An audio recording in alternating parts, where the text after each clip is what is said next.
Velkommen til Lyngby Winery. Det er efterår, og vi har så småt for alle vores druer i hus. Vi har tankene i gang her med stål, og vi har nogle beholdere her med glas, der også står bobler. Og den sidste høst, vi skal i gang i, det er vores Merlot, som står herovre. Merlot, det er en rødvinsdrue.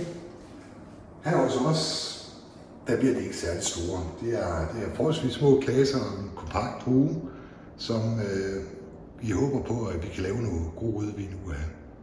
Så druerne står her, og det skal op i vores afstikker heroppe, som er eller Destemmer eller Crusher, den har alle mulige mærkelige navne. Men druerne de kommer simpelthen op i Crusheren, og så rykker den vores stilke af, og druerne de lander så hernede og er knust. Og det er mega smart, så er vi fri for at rende og trampe rundt i dem i parterre, som man gjorde i gamle dage.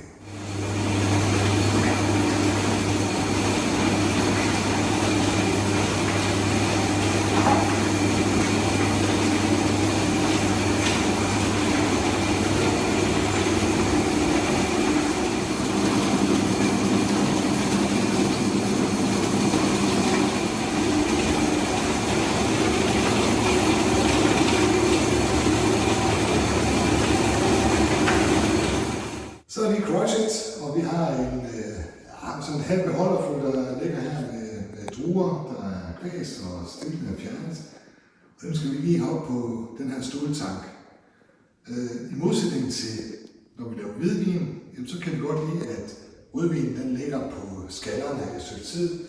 Det er dels for at få farver i vinen, men selvfølgelig også for at få de tanniner og smagstoffer osv., der ligger i skallerne, med ind i vinen.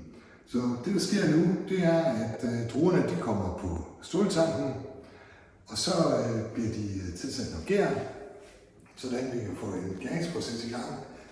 Og vi tænker, nu går vi holde lidt øje med det, men vi tænker, at det skal stå i en uges tid og sådan noget, og så presser vi væsken ud af den her masse, der ligger her, og så fortsætter vi med det produkt, der er tilbage.